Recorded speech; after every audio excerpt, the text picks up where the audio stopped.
Hi everyone, and thank you for clicking on this webinar video. This is going to be webinar 4 in a series of 8 webinars offered within the Training Assessment Qualification. My name is Nick, and today we're going to be looking at the TAE DEL 401 and the BSB CMM 401 units, which concern prepare and delivering group-based training. Now, this is only a subsection of the third assessment, which we call the delivery cluster. We call delivery cluster because it's separated into group delivery and one-on-one training. So this webinar 4 concerns the group training component. So we're going to talk about group training. We're going to talk about projects 1 and 2. If you're looking for the one-on-one workplace training, please head over to webinar 5, which will give you information on project 3. Now, thankfully, when it comes to group training, there seems to be one which most people will understand. This is what, well, in my opinion, I see if I think of a trainer and assessor, I think of someone delivering content to a classroom. That's what I think of when I think of a trainer assessor. This is what their unit focuses on. I'm sure everyone has had similar experiences with some sort of training and education, otherwise wouldn't be here. So you all know what that's like. So now this is just giving you some information, some tips and hints on how you can be the best at preparing and delivering group-based training, because once you finish this qualification, you would be able to stand in front of the class and train individuals in content you're experienced in.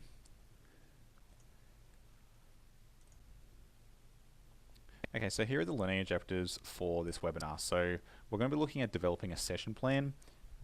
So the planning of the entire delivery sessions itself. We're going to be developing a learning resource. We've kind of covered this in previous webinars, but now we're going to look a little bit more in depth to creating a learning resource. We're going to be looking at identifying different learning styles. This is pretty important when it comes to vocational training. We're going to look at how you can apply appropriate presentation skills and how you can apply group-based training skills to a practical environment.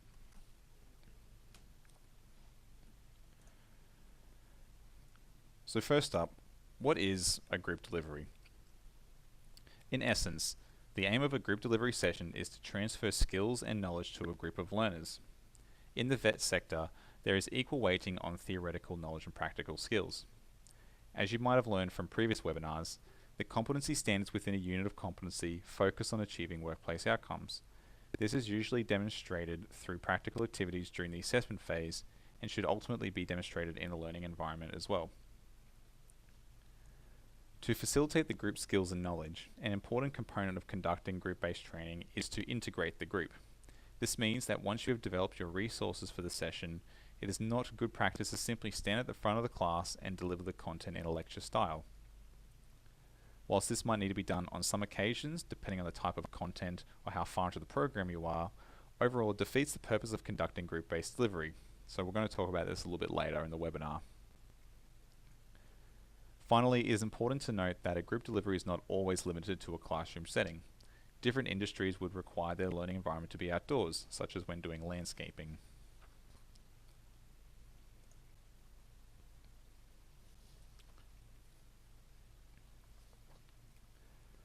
It is important to ensure your group delivery sessions are prepared well in advance. Trainers might consider themselves highly knowledgeable in their chosen lesson. However, without preparation, it can make the lesson seem disorganized and unprofessional. In this slide, I've identified a few items which need to be developed prior to the session and what you should consider in your approach to preparing these resources. We will talk about session plans, learning resources, and activities soon. However, please ensure that you keep these considerations in the back of your head when developing these items. It is likely that these considerations would have already been identified in your training and assessment strategy. So there are several things to consider, such as the learner group, who is your target cohort, learning styles, I'll talk about very shortly, and the learning environment. So are you indoors, outdoors, what's the context? When developing your session plan, pretend that the primary trainer who conducts the group delivery is sick and needs an urgent replacement. However, the replacement has never delivered the class before. So this is an important part of creating and preparing a session plan. It is just a plan. And on your screen you can see there's a few things in which session plans help provide information for. So in a session plan, what you should be able to do is, say you create a session plan and you were off sick and someone had to take over that session plan. This person should be able to identify the topics of the lesson, how long each topic should go for, which resources might be required for each segment, and whether there are any group-based learning activities. The session plan is likely to be the first document you develop for your deliveries, as it clearly identifies these components before they are developed further. The points identified in the slide should be addressed in unison. How long does each session go for, and what resources and learning activities are applicable to each segment?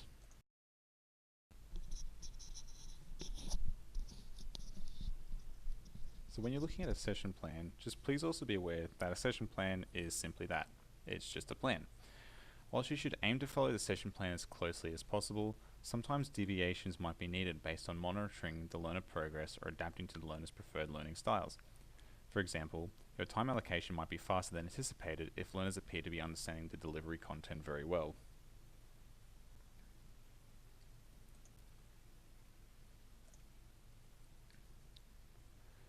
Once you are happy with your session plan, it is then time to start developing your delivery content. If you're delivering nationally recognized training, as you could do upon receiving your Cert 4 and training assessment, it is likely that you will be training individuals in nationally recognized units of competency. This means that your lesson topic should closely resemble the competency standards within these units. As discussed in previous webinars, the competency standards must be met in order for a learner to achieve competency in that unit. Thus, it would be beneficial to deliver the content based on these competency standards, as these standards are what the learners will need to demonstrate. So, in a nutshell, your content should be based on the unit requirements, because at the end of the day, that's what the learners need to demonstrate.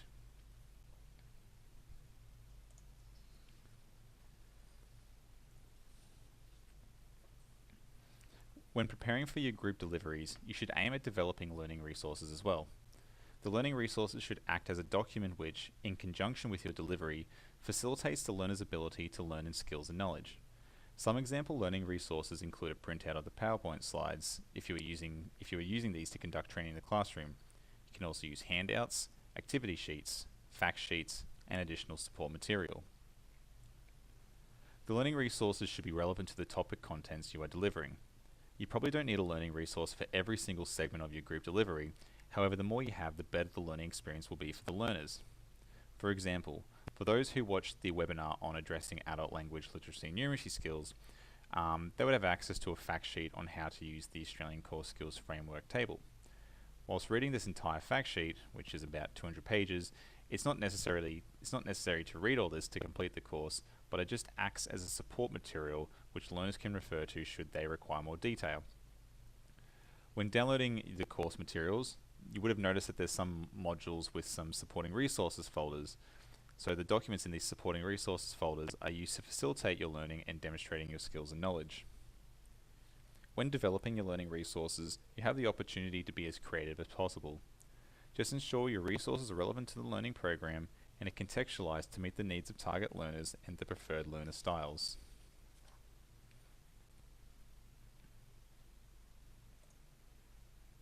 Okay, so let's talk about adult learning styles. So, as you can see on the screen, there's three main adult learning styles. So firstly, there's kinesthetic, whereas students carrying out physical activities, so being very physical. There are visual learners, where students utilize more visual materials such as graphs, and auditory learners, so the students learn through listening. So let's talk about each one of these.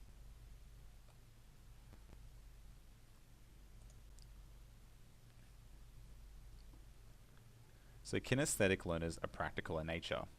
They learn with their hands the best, and they might become bored if they only listen to content or complete text-based activities.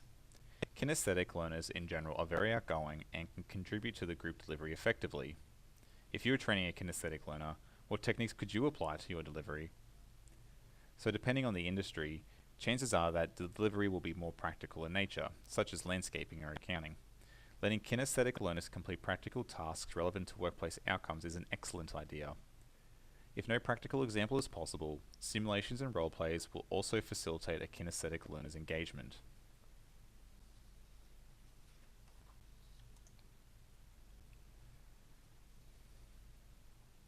Visual learners prefer to see what is going on around them.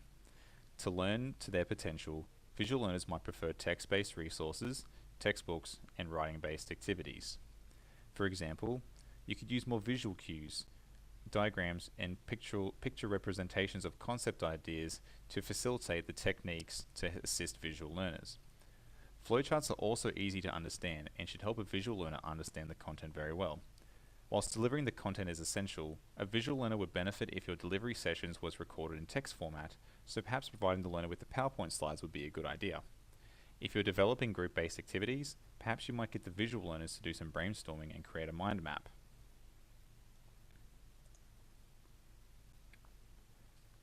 Auditory learners prefer to hear what is going on around them. They will strongly benefit from lecture-based delivery and case scenarios. So if you were training an auditory learner, what techniques could you apply to their delivery? For example, you might develop group activities which focus on conducting presentations. Facilitating group discussions would also be a good idea. And there's a few other ideas that you can see on the screen there. So discuss ideas and concepts verbally, using analogies, just things where the student can listen and basically just digest the information. Okay, so those are our three key adult learning styles. So we got kinesthetic, visual, and auditory.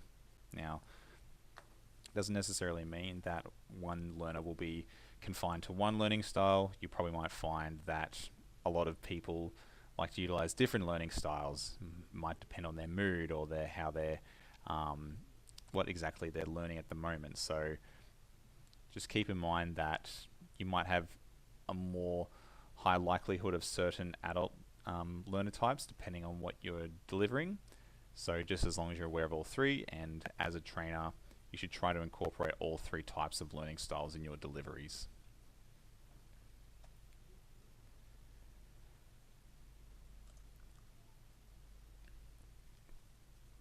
Okay, so let's talk a bit about presentation skills and what some common components of a group delivery session contain.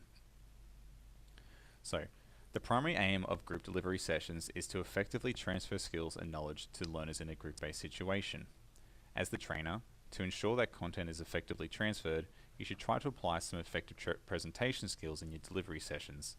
As you can see are some examples for what an effective trainer can do.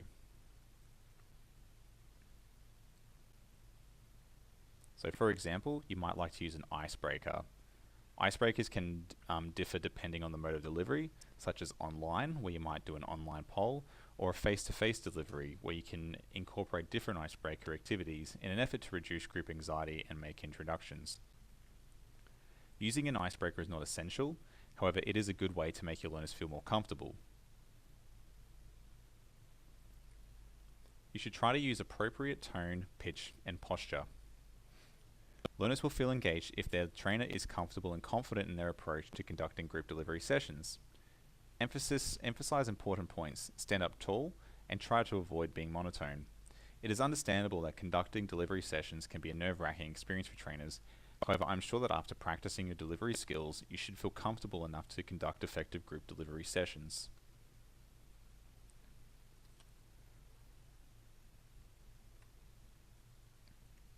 Appropriate language not only refers to being professional, but also being knowledgeable in your approach to group-based training.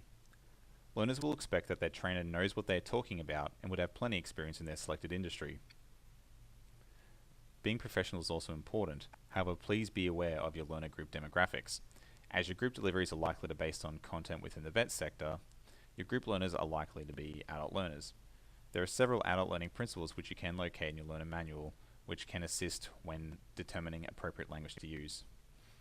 Appropriate language can also refer to using industry terminology effectively. So again, your role as a trainer is to transfer skills and knowledge. But what happens if the learner is resistant to learning? Different signals, both verbal and non-verbal, can alert you to identifying learners experiencing difficulties with remaining engaged and motivated to participate in group-based learning. Some examples of non-verbal cues of disinterested learners might include them yawning and not paying attention.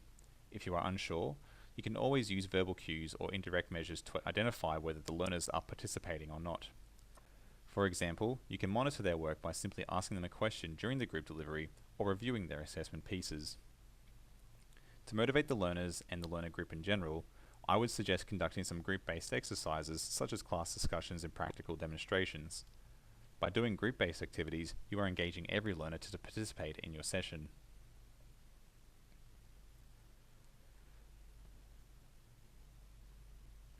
Sometimes it can be difficult to accommodate for every single learner. What if one of your learners is simply having a bad day in class? You have tried multiple techniques to motivate them, but nothing seems to be engaging them with the group. Perhaps in this instance you might need to give the learner a breather or simply complete individual work. As discussed in previous webinar, responding to individual needs can also reflect on the learner's LLN levels. You can apply some of the methods and techniques identified in that webinar and apply it to learners with LLN needs. What has been discussed here is not the limits for what makes a good trainer, but rather is a starting point for applying appropriate methods and techniques.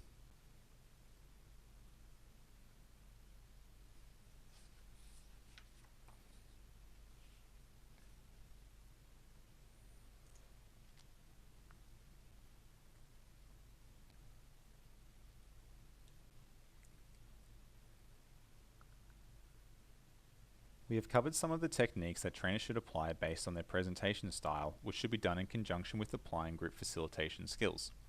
Group facilitation is what sets the school classroom and university lecture theatres apart from the vocational education industry learning environment. This integral component to the vet industry is based on the group of learners, all of which should be of adult age who are ready to learn and apply their skills and knowledge to the workplace. The above points focus on what is required when conducting a group delivery session. These form an essential requirement to both demonstrate in your assessment and in the practical environment. As mentioned previously, the idea of a group delivery is to not simply recite content to the learner. You need to get the group involved and facilitate group learning practices. So take note of some of these group facilitation skills when completing your first two projects. I would strongly suggest that you take these points into account when preparing and recording your delivery sessions. So for example, you do not need to be speaking for the entirety of your sessions, but as an assessor, we are looking primarily at your ability to conduct group-based training instead of how well you understand your content. So you could be super knowledgeable in your chosen area. However, from an assessment point of view, we're mostly looking at your group facilitation skills, your presentation skills, and how you're integrating the learning and transferring the learning to the students. It just helps when you're an expert in what you're training assessing in, because then you can answer the students' questions, or you can create group activities based on your personal and professional experience.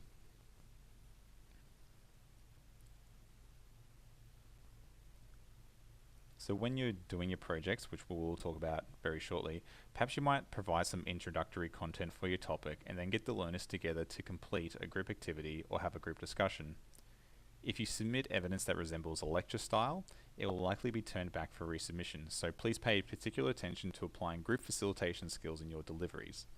So this means that firstly, you're creating your session plan, you identify what you're doing for each segment within your session. You might have 5 minutes as an introduction, you then might have 10 minutes of providing the content, but then the rest of the class might actually be group facilitation skills, such as group activities or role plays or just some sort of activity. You don't need to be talking the entire 40 minutes.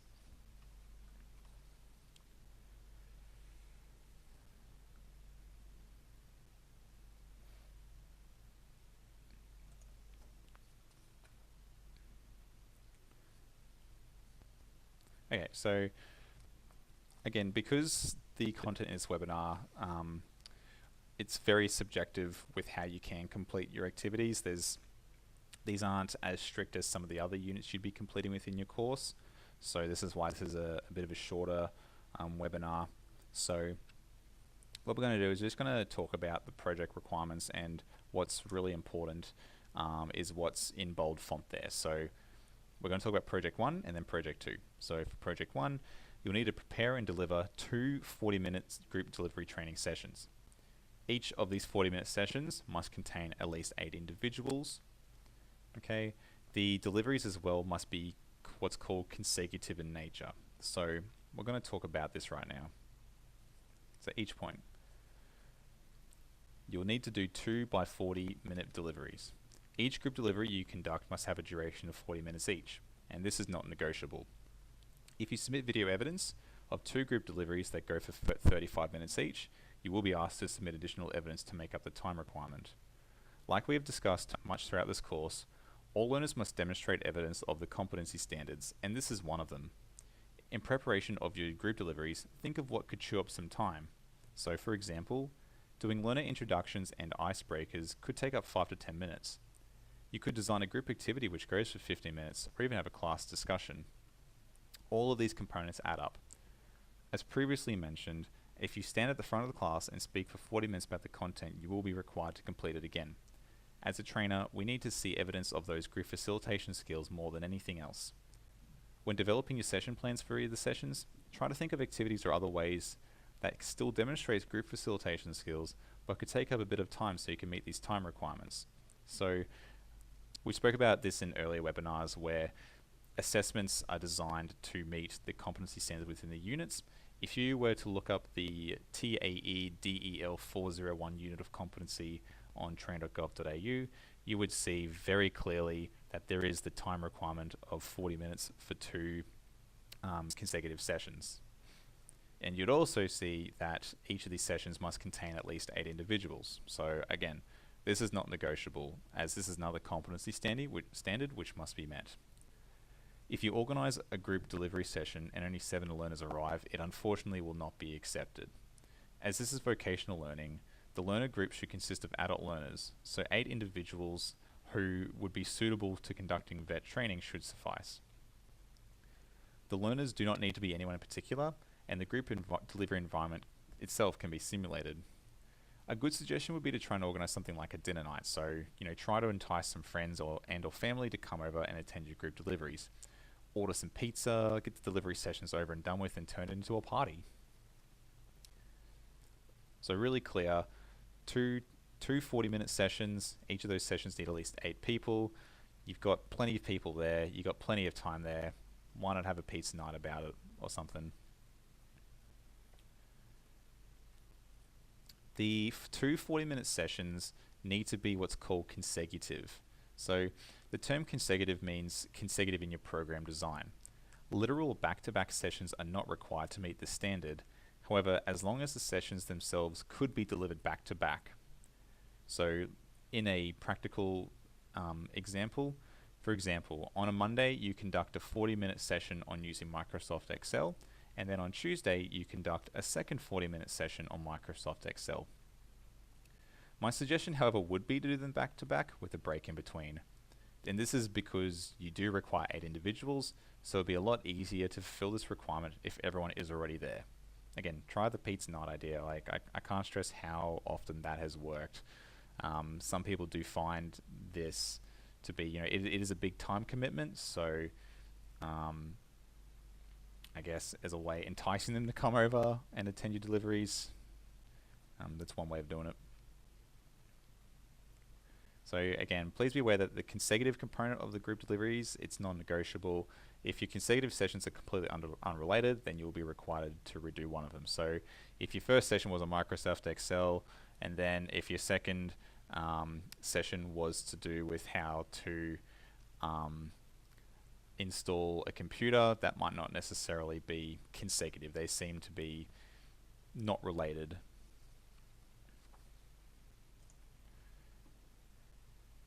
Alright, so here's some things that you'll need to complete and submit for Project 1. So some of this, well, a lot of this should sound fairly familiar. So you'll begin with completing and creating a training plan. This is the overall plan for the consecutive delivery sessions.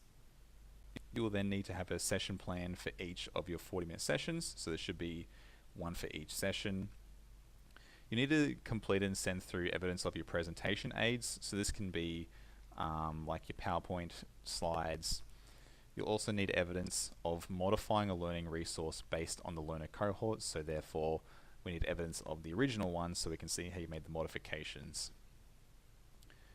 We need evidence of the 2 40-minute group delivery sessions. There'll need to be an attendance form for each of those group delivery sessions, again, simulating as if these two sessions were happening on, say, completely different days. And we'll also need evidence of a candidate progress report for each individual learner. So a lot of these documents you can find as templates on the simulated training RTO website or the appendices. It's all there for you. You don't have to create a template from scratch. We've got them all for you.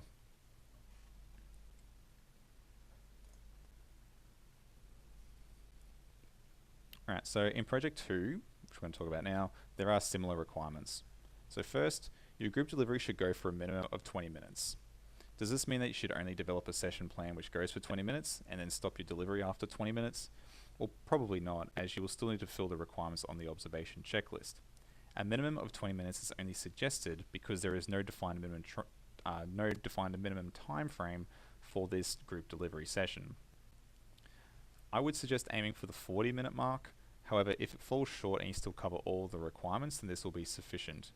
So just remember, Project 1 is very strict with the time requirements, Project 2 not so much.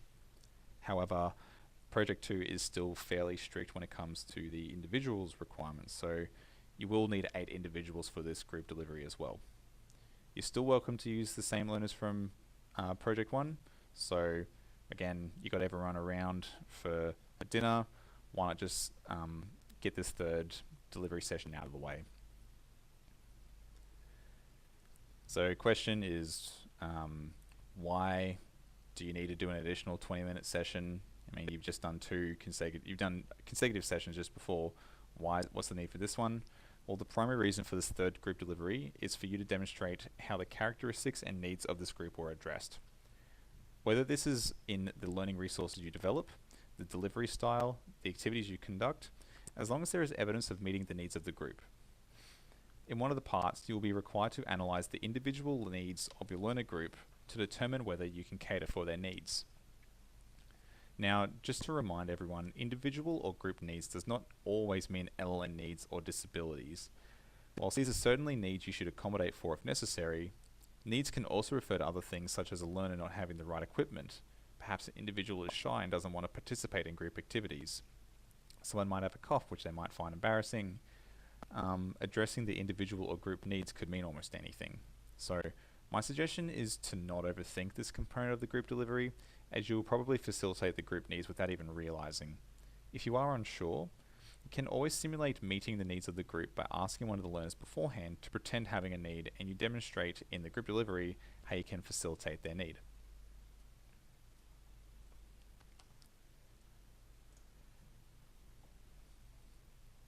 So very similar to what you need to send through for Project 1, but probably the main difference is there's an individual needs analysis. So this is where you analyze each of the individuals, hence so we can see how you have facilitated the needs of the learner group.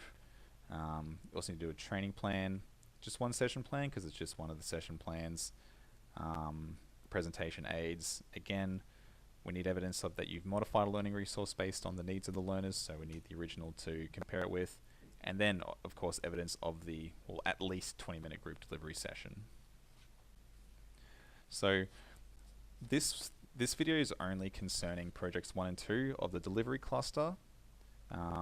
This webinar can also be used as assistance if you are completing the TA DEL 301 unit. A lot of this content can be interchangeable towards completing that. Just the project requirements are a bit different, but a lot of the knowledge contained within the majority of this webinar can be used towards that. If you're looking for the one-on-one workplace training, head over to webinar 5.